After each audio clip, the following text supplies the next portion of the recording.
Salom Bacha, can you hear me? Hello Pichur, hello Muraid, Khosh Omadi, welcome to this Monday stream of Las Plumas de Simur. Please Bacha, could I get some confirmation that you can hear me and you can see me, and you know the drill, nothing is bumpy or like sketchy or something. Hello Typhoon, so long since I saw you last time. Hello Viridis, how are you guys?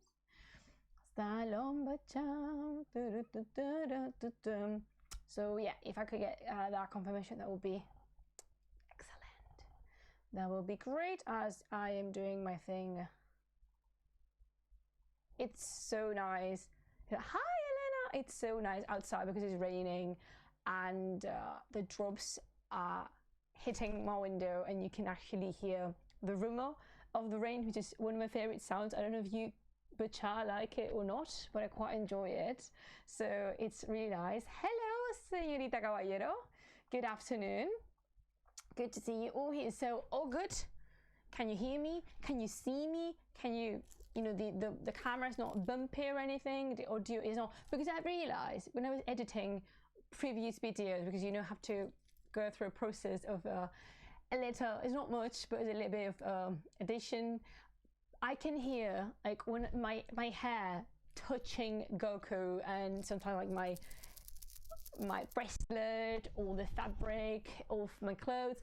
I apologize for that. There's literally nothing I can do. I could do, yes, I get a mic, a better mic. not yet, Bacha. Maybe one day, but not yet. Salam Bacha, Hosh Omadi. Welcome to this Monday stream of Las Plumas de Simur. My name is Plumas and I'm going to be your host for the afternoon of a stream that I can all express, you know, how excited, I legit am excited about this, because this is a favorite of mine. Hello David! I always say that, I realize I always say that when I come with a topic that I really like, everything is everything's my favorite, everything I enjoy the most, but I do. I mean, I don't think justifying a passion is something we should do, but Char hit me out with this. I do love every single bit, every single topic that I bring to the streams to you. I love it. And this one was very interesting to research, but because apart from personal preferences, because there's not much written about it, we're gonna see why in a minute. But before that, thank you to everybody who's followed the channel, thank you to everybody who's subscribed, thank you so much for supporting your content creators such as myself. So yeah, I'm strongly grateful for that. Thank you so much, Bacha. My heart goes to you. And that brings me to the next one, which is thank you to my generous patrons, my patron family. I am not paying much attention to my Patreon lately, but because life is life, na na na na na. You know, life is getting complicated and busy lately, but everything's good. And yeah, thank you to my Patreon, to my patrons. I always mix those two words, patron and patron. They should get one thing. They should get just one name and leave the rest, you know, uncomplicate ourselves. Life is already too complicated. So thank you to my patrons for supporting me, for backing me up every single month. I am very grateful for them. Especially shout out, a special greeting to my patrons of Tier Ashdad and Tier Murshid. You're the best. You are my hot water. You're the hot water in my tea, and that is the biggest compliment I ever said to anybody. And before kicking this off, quick mention and quick shout out to my moderators, because let's just try and have fun, okay? We've had some experiences, let's say, in this channel, and I don't want to put up a stronger moderator, because I still want this platform and this channel to be an open channel, open to discussion, open to conversation, and for you, a child, to feel comfortable with sharing absolutely everything you wish. But you need to keep it responsible. You need to keep it nice and fresh. Are you following me? So please, moderators, keep an eye on the chat box. If not, I'm afraid I will have to raise my moderator chart, my bar, and that will mean a lot of comments maybe won't make it through. This is not something I want to do, but You know, if you pressed the button to write in this beautiful chat, you've seen the rules. There's some rules in this chat. We won't tolerate bullying, harassment, or any kind of disrespect. Thank you for being so understanding. Now, let's just jump right into it. What are we drinking? Today I have a mixture of herbs because I was feeling kind of wintry, and of course, look at this mug. Look at my skull mug. This is the anatomic skull mug, which many of you should be acquainted with it already, because I bring it quite a lot. It's one of my favorite mugs ever. This was originally in my office, but because coronavirus happened, I brought it home. What I'm drinking today is a mixture of ginger, cinnamon, and orange, and it smells. I wish I could have a candle scented this way. Possibly any Christmas candle would have cinnamon, ginger, and orange in them, now that I think of it. Anyway, I really like this mixture, and oh, I love its smell. This was a present from my mom, so thank you, Mom, for that. Yeah, everyone in my family, or at least close to me by 1 or 2 degrees of relationship, knows that I am obsessed with tea. So if you had to make me a present and to buy me a gift, tea is always, yeah, it's always a good choice. So let's get it started. It is very tasty. It is very tasty. It's just Christmassy, and I just realized that I'm not wearing earrings today. Huh. That's a funny one. I normally do wear earrings. Anyway, now what we'll do, it's not like you can see my ears or something. So today for chat, we are gonna talk about necromancy. Hi Claire, so good to see you here. We're gonna talk about necromancy in Mesopotamia because I know it's Halloween, the Halloween season has passed, but I don't care. It's always Nancy, you made it. It's always Halloween in my heart. Very good to have you here. So yeah, why necromancy? Because spooky, scary skeletons. I love skeletons so much. To me, the skull, the human skull, is one of the most perfect shapes in creation. It's just magnificent. This might be a little bit, I just know, obscure, but I think they're beautiful, genuinely beautiful to contemplate, and mathematically impossible to define. It really like human anatomy, and to me, skull is at the top of the chart of design. Just perfect. So we are going to talk about necromancy in ancient Mesopotamia, because is there such a thing? Could we talk about that? Could we actually? Necromancy is just recycling if you're not a coward. That is such a good definition for that, Kiwi. I'm going to note that one down, because my Kiwi, always good having you here. So I think, Bachar, the best way of starting this stream is by defining what we mean when we use the word necromancy. You see, because normally the word carries powerfully negative connotation, and if you are such a Diablo Saga fan as I am, the idea that would come to your mind would be a skinny and rather pale character in a scaly or spiky armor, bringing skeletons out of the original bodies and dancing around in a massacre and yet quite amusing party. I wish, but not quite. Any Diablo Saga fans here? Am I the only one? No? I mean, it was not that, at least not originally. Sometimes I get the feeling that things like necromancy, bibliomancy, and magic are so strongly influenced by the modern fantasy industry that approaching them from a historical perspective can be challenging. Yet I am always down for a good challenge. Hello, Taffy Athul, welcome to the stream. So yeah, let's start. Oh yeah, Moraiv is in my team. Diablo Saga fans, yes. Shout out to all those hours I spent playing Diablo 1 and 2. And then I played the third one, but it was not quite my thing.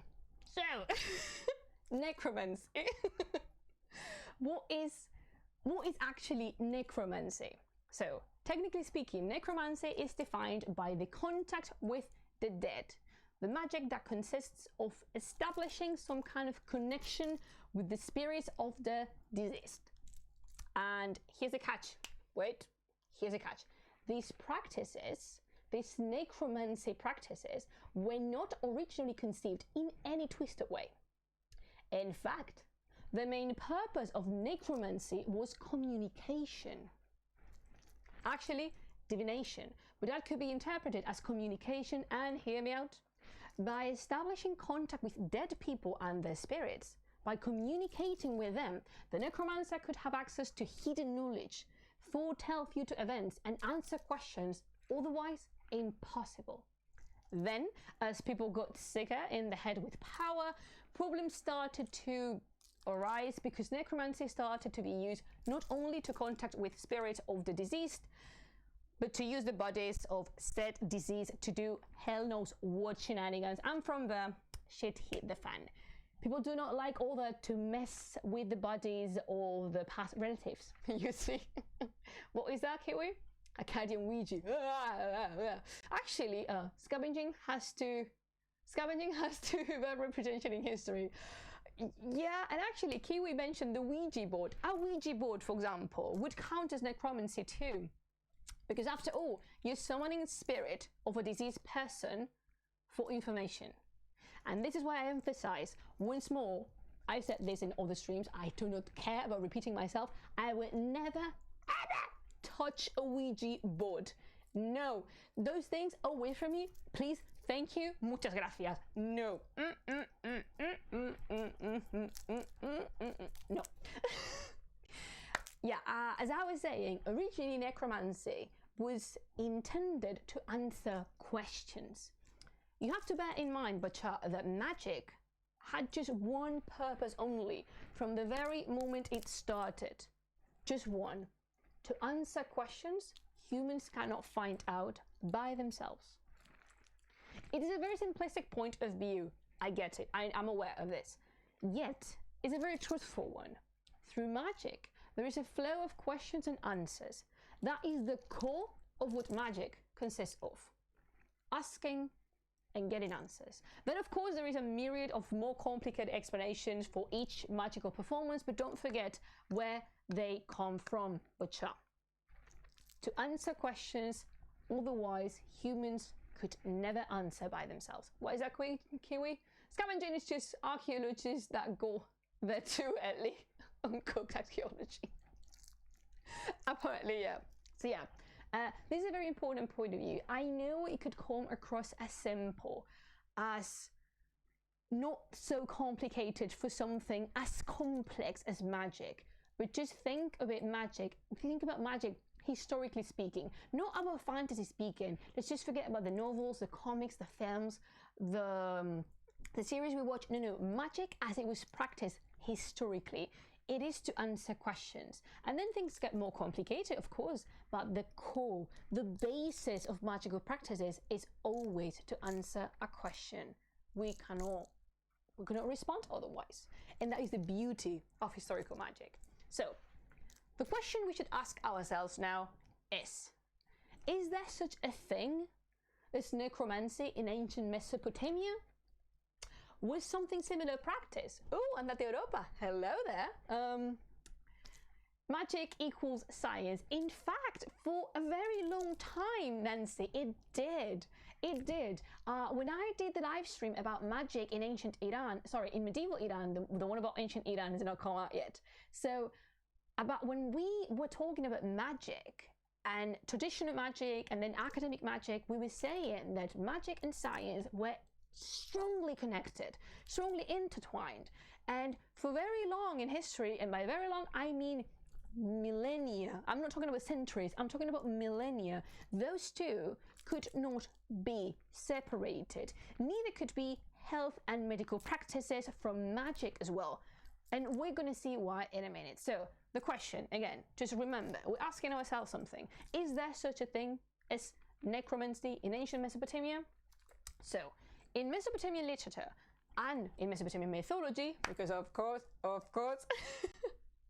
we find a repeated trope, and that is the ghost that comes to haunt the living and torture their lives. This has a strong connection with the world of medicine and diseases, as I was saying, and we find that these ghosts or spirits are to blame for a long list of illnesses. And why does it happen?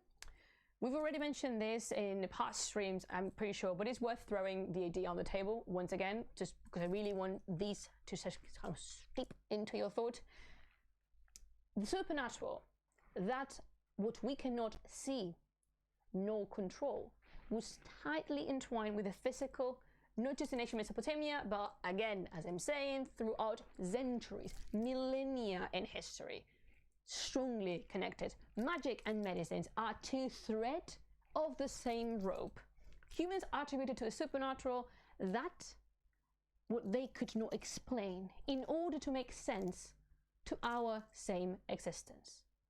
And thus, the self-defining narrative for humans is constructed by opposing the narrative that defines the otherness, the dead and the afterlife in this case. Do I have to use the self-defining narrative thing in each stream?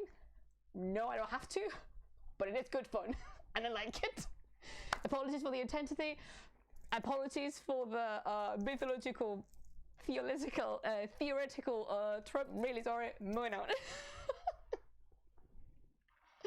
Yeah, that's what you get when you deal with the mythologists here. So, as I said, the trope of the ghost coming back from the afterlife to torture humans is quite common in Sumerian and Akkadian literature. One can think, then, that messing with the dead and messing with spirits would be just quite out of the picture. Well, the answer is not that simple. And when we were asking ourselves if there was something we could coin as necromancy in Mesopotamia, the thing is, we do, but it's rare. It's not that common. Necromancy was not as usual as other magical practices, that is for certain. In ancient Sumer and ancient Akkad, you would make a better living by being an exorcist than a necromancer.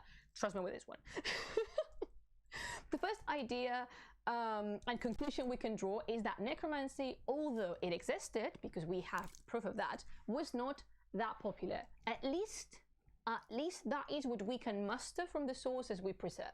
Remember, the reconstruction of the past, the reconstruction we made of these societies remains partial, and that is why we keep on investigating, because there's so much we still don't know. So, this conclusion of necromancy being not as popular draws from the amount of evidence we have of it in sources, in archaeology. So, the evidences. What evidences? You're talking about evidences. Well, show them to me. So, the first place we should look at, and thank Satan in his flaming throne for philologists and linguists, they're found in text. Because sadly, very sadly, at least to me as an art historian, we do not preserve any art form of this kind of activity being practiced. Again, that we can identify.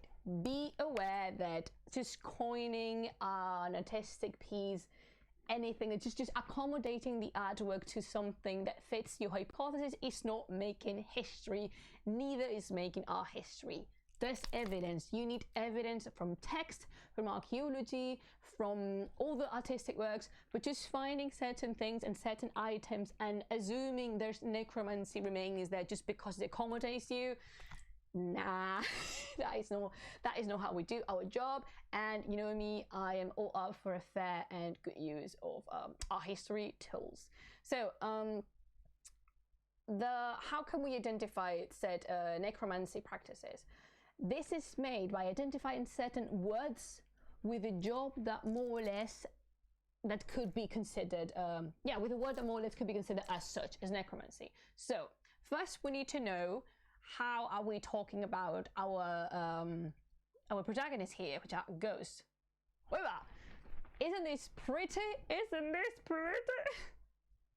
So the word that is agreed to designate ghost in Akkadian is this one just over here, and the word is pronounced etemmu, with a ta that is actually a very strong ta in Arabic and Persian, etemmu. And the text, we have quite not very common, what is this? Necromancy is magic with evidence.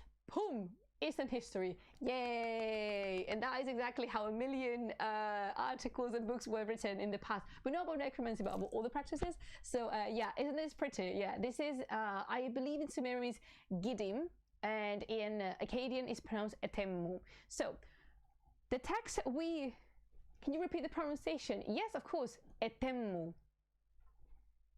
Spelled E-T-E-M-A. Sorry, like my brain went on holiday for a second. E-T, as in T with a tiny dot underneath. E-M-M-U. Etemmu. Which is beautiful if you ask me, but that could be just my personal preference for it. And yeah. The first text, and of course, because I love mythology so much, the text we have to go first, this is a must, is the Epic of Gilgamesh. Hold on.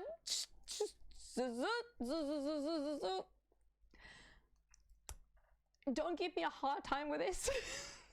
You know how much love I profess for this tale. I love the Epic of Gilgamesh, despite I cannot stand its protagonist.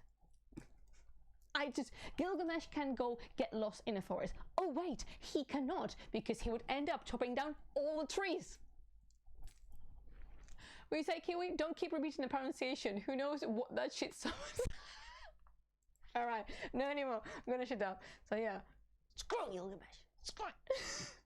Anyway, in the Sumerian version of the epic, the spirit of Enkidu is raised from the dead to speak with Gilgamesh. The necromancer in this case is the god Nergal, which it might sound familiar. We have a stream where we talk about all the different deities in Mesopotamia, and Nergal was in the first one. We're building a pantheon, and yeah, Nergal is a favorite one. So Nergal is one of the rulers of the netherworld. What is that, Pichur? I know what you mean with the epic. The same happened in Star Trek. I am actually never watched Star Trek. Apologies. So yes, I was saying, you know, Enkidu gets killed in the Epic of Gilgamesh, and his spirit is raised from the dead to speak, to converse with Gilgamesh. And as I was saying, this is important. The necromancer, the character that makes this happen is Nergal, the god of the netherworld. So Enkidu rises, and it's very beautiful because the poem describes Enkidu rising like a wind from a hole in the ground. This is the poem the description gives. So here we can see that the act of summoning spirit requires of a great power and more than possibly, never come in handy, some favor from the above. And by the above, I mean the deities. The higher deities are responsible for this. But it's not just mythology there where we have to look. In daily letters, this is very interesting, at least for me. In daily letters, we see ghosts and spirits being mentioned quite more recurrently that we could first consider. Sometimes the spirits are said to bless the recipient of the letter or the sender of the letter, and sometimes they have provided with some kind of information deep enough to make a point clear. And what I mean here is that, say in the case of a trial, there would be some information only close people to the accused would have access to. By questioning past relatives, certain questions could be answered to prove this or the other. Remember, important, this happens rarely. Divine intervention is much more common than afterlife intervention. Yet, sometimes it's there. Pichur, I don't know what you actually mean by asking Fereidun. Fereidun is not Sumerian. In fact, Fereidun is Iranian, is a Western. So I don't know what your question is. No? So what I mean about just remember the main point of it is that we have necromancy in Mesopotamia, but it's not that common. And I mentioned the letters, and sometimes. Oh, you're answering Kiwi, perfect. Sometimes some tablets explicitly address the subject of necromancy and raising the dead. And today we're going to talk about two examples that are kept in the British Museum, and they were researched by a scholar named Irving Finkel. He has an article where he explains all of this in detail, should you be interested in further reading. And again, I'm going to say the name is called, the person is called Irving Finkel, Finkel. And yeah, if you're interested in that kind of literature, I encourage you to read it. It's available online in JSTOR, I believe. Possibly in academia too, I don't know. So the tablets we're going to talk about today are written in Babylonian script, and both date back to the first millennium of before Common Era. So the guy is awesome. Yes, he is. He's a person I want to be when I grow up. Just researching all the topics. So may I introduce you? This is from his article. Thank you, Mr. Finkel, for this. May I introduce you to the first protagonist of our stream today, BM36703. This girl is on fire. This girl is so interesting because it contains lines in Akkadian and in Sumerian. That blows my mind. So yeah, I mean, it's trilingual, this one. It is just fantastic. And also the incantation contained here is repeatedly asking, who are you? So Finkel deduced, and I agree, the final purpose of the tablet would be exorcistic. Yet a necromancer was trying to communicate with a ghost. And wait for this. The tablet describes how the ritual was performed. A skull, I'm assuming human, would be placed in the ground so it could be the container for the ghost that was apparently inside a different host, a human being. The ghost was inside someone. Shut up, Kiwi. So, remember what I said about walk to the light, Caroline? Well, you should shut up. Let me enjoy my things, okay? So remember what I said about divine intervention? In this tablet, the god Shamash, or Utu, the main deity of the sun, and possibly someone you're acquaintance to too, is called upon to summon the ghost and make it answer. Yes, make it answer. The tablet says explicitly in its conclusion, you call upon a ghost and it will answer to you. Are you aware of how cool this is? Apparently I'm the only one who's carried away, but I don't care. By the power of Shamash, the spirit would abandon momentarily the human body and will be welcomed inside the skull. The reciter then says, I love this so much, I love this part. The reciter says, I call upon you, O skull of skulls. May that who is within the skull answer me. Like, boom. It's just, this is too much. Am I the only one who's carried away? More than possibly, it's no problem for me. So, I just really like that line. I call upon you, O skull of skulls. May that who is within the skull answer me. Amazing, at least for me. After this, a mixture of oils and animal parts had to be left overnight, and then someone had to be anointed with it. Apparently, we do not know clearly if it was the person that was possessed or the skull. But the important bit here is that the skull was containing a spirit of a deceased human. And because Shamash was there, and the whole, yes, I know, Vidi, this is so cool. Thank you for being carried away with me. And because Shamash was there, and the whole ritual was operating under his protection, the spirit had no other choice but to respond. And there's more to this. By this incantation, the person would be able to actually see the ghost and communicate with it. I'm just, yeah.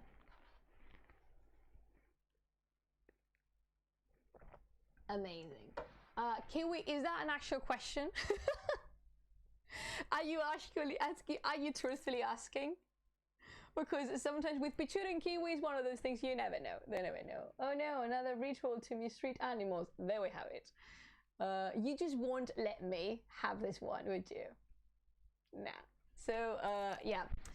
The interesting bit about this beautiful girl over here, about our BM, I cannot say the whole... What was the number again? I have to look it up, actually. Just give me a second. Where is she? Oh, yeah, BM 36703.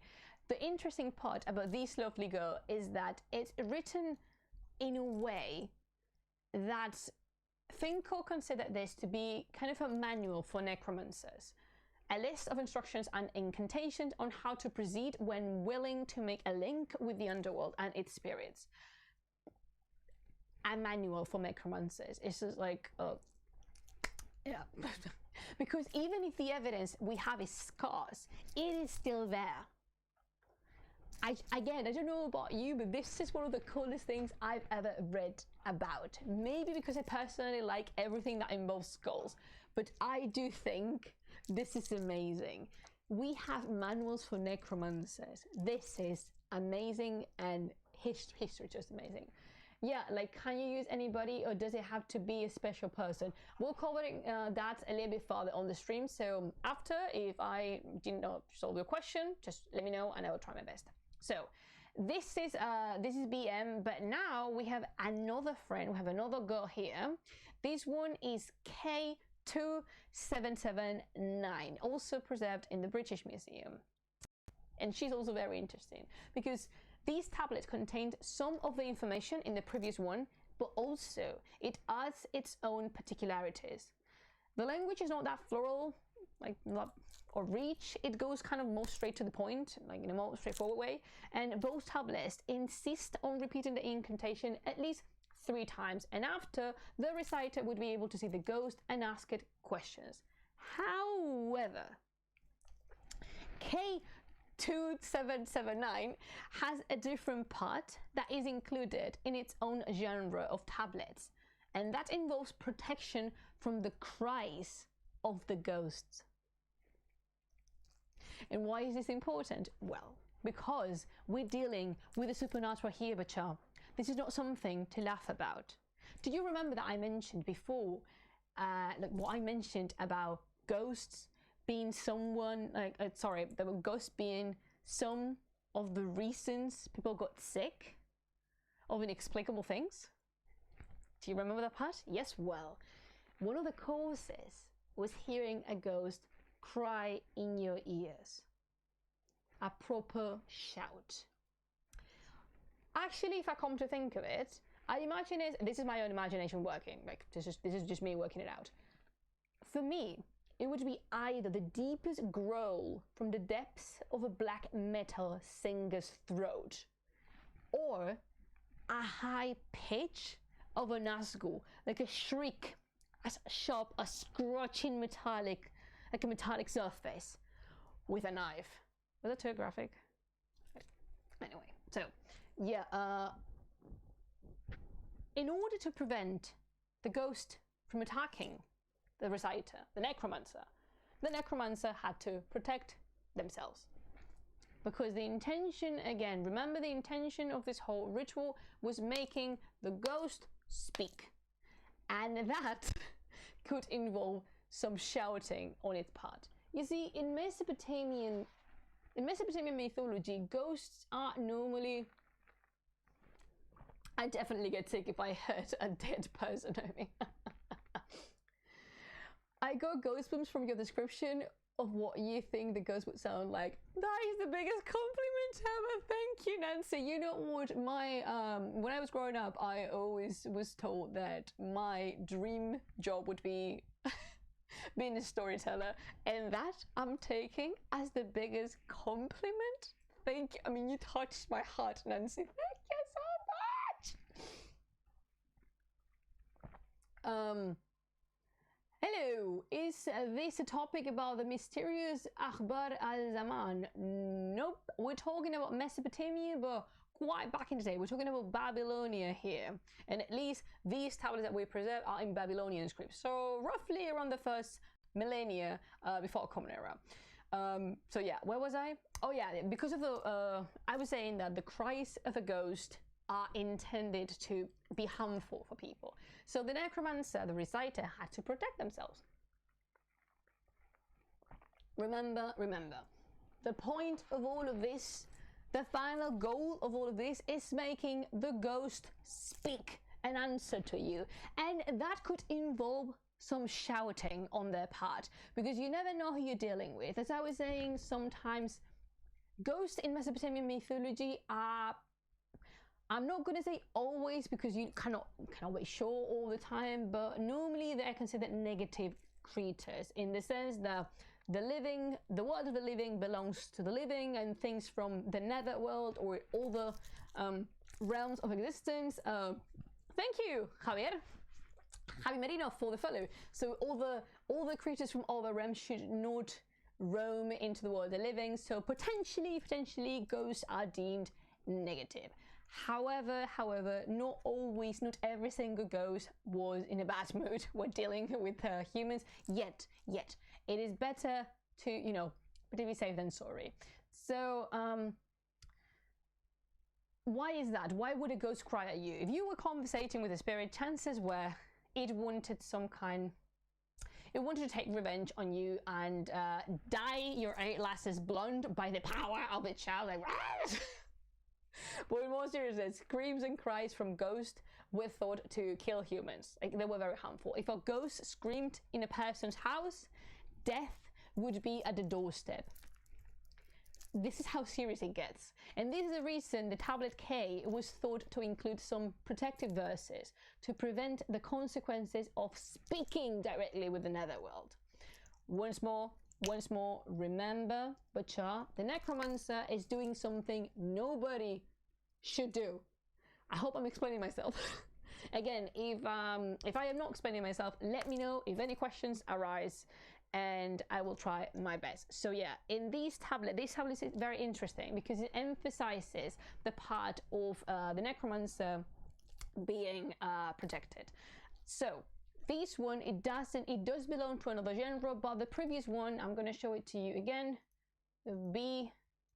The BM one, this one we could consider a manual because it's written in a way that is it is much more elaborated. The language is much more pay attention to, and it emphasizes certain things.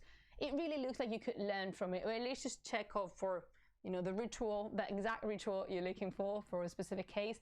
But yeah, that's more or less what we could consider it.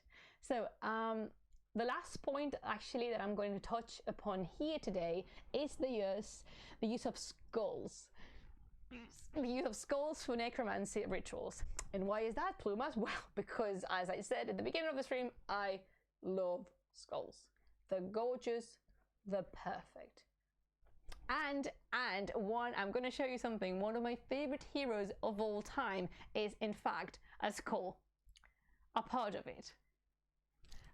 Do you know? I'm going to take a T pause here, but do you know who this character here is? If you do, I'm going to be super happy because this is one of my childhood teen years heroes, and look at him, look at all the smiles. I love him so much. So, do you know him?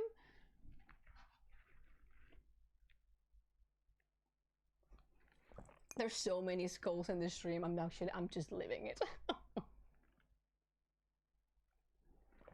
Jack Skeleton's grandfather, more than possibly. Is this prior to The Nightmare Before Christmas?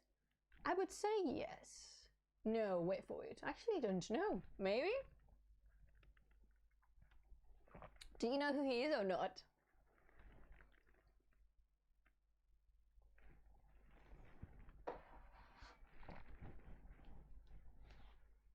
Someone must know in the chat. Who is he? Do you don't know of him? All right, this is This is actually an aristocrat. He's a noble. He is Sir Daniel Fortesque from Medieval, which has the best pun line in the entire existence. If you ask me, it's not medieval, it's medieval. And it's just perfect. I love this game so much. And just look at him. This is the amazing work. I didn't say it, sorry. This is the amazing work of Lucas Amaral. This artist created this motto of Sir Daniel Fortesque. And I just love him so much. Look how much he's like, oh, I love him. His big teeth.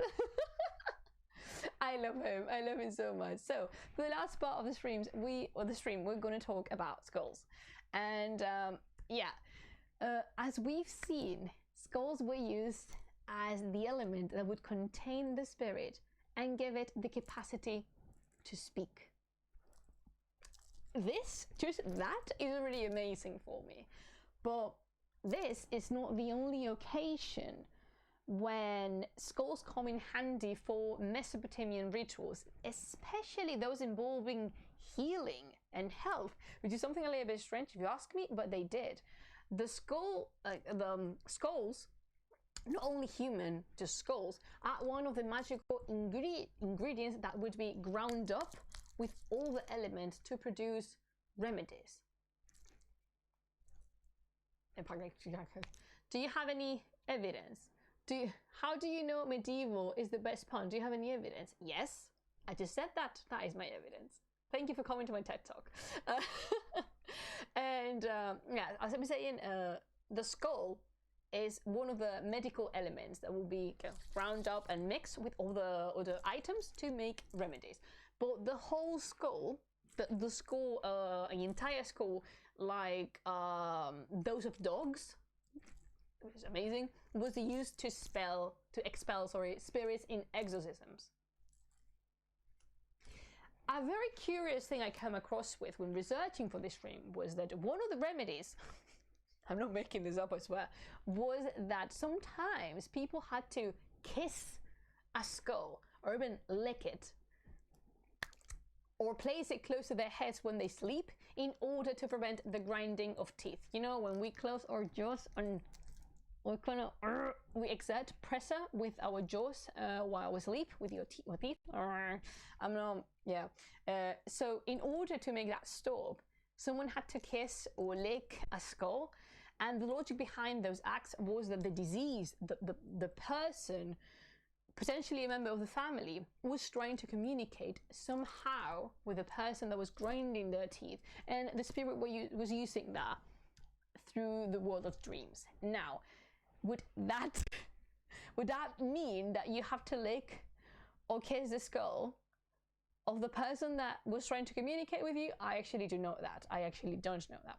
And again, we, and by we I mean me, are assuming that the skulls involving necromancy would be human, and ideally they will be complete with the jaw and everything in place, not like with good old Dan. But quite interesting, we have no idea, as Kiwi was asking, of whose skull was to be used.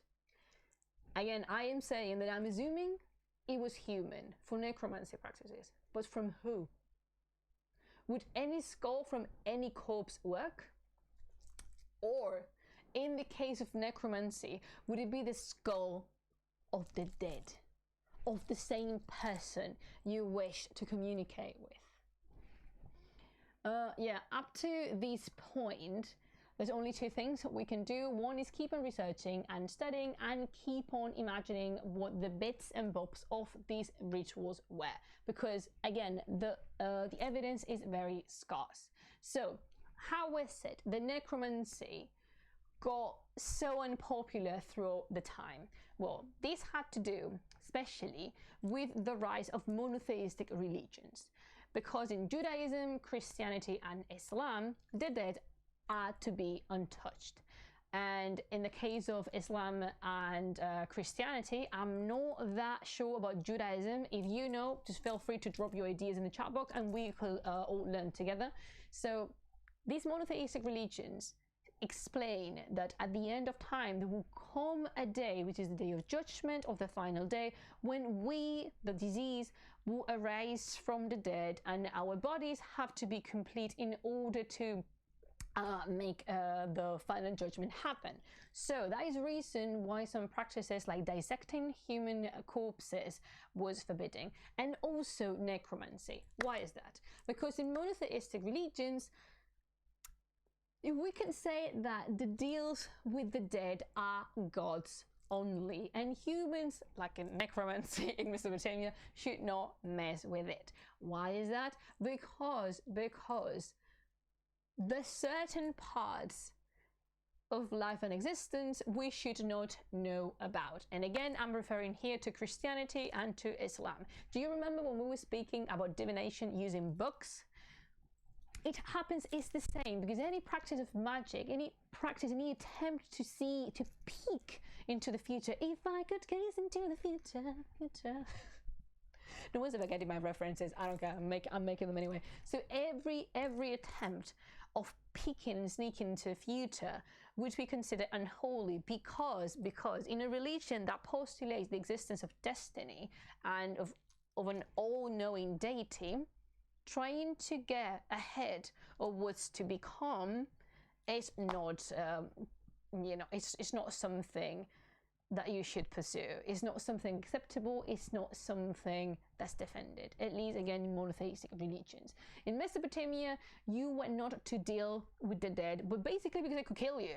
It's just, and also you have to be very, very powerful. Remember, in the Epic of Gilgamesh, it's Nergal, the deity who summons the dead, and in the tablets we have in both BM and K, Ale Sanchez, thank you so much for the follow. So in both tablets, we have evidence that there's a deity being summoned, so it could just foresee, and just everything could happen under their protection. Because at the end of the day, the deity is the one that holds the power to summon a spirit, not the human. The necromancer does not hold the power to raise anybody from the dead. In other practices that as necromancy go, throughout the centuries, poor meteorology, like as in the weather. As necromancy got fitter through the centuries, those practices would change, of course, but there's always this feel that to it that, at least in Mesopotamia and throughout the centuries, that we should not forget that it's not us performing the rituals. In Mesopotamia is always a deity. Guys, when I said to you that please keep an eye on the chat box, is because I'm trying to prevent those things from happening. So thank you so much, moderators, and yeah, thank you, Kiwi, for that. I don't know why these things keep happening, but they do. Oh well. So what was I saying? Oh yeah, that is summing up. This is the reason why with time these necromancy practices were condemned and actually sometimes prosecuted by monotheistic religions, because the bodies of the dead, remember, necromancy involves ghosts, but at some point it also involves messing with the bodies, with the real body of the disease. And in some occasions that body includes the soul, because the spirit is the soul of the person. You kind of are dragging the soul back from paradise and from Inferno to talk with it. It's a complete mess, basically.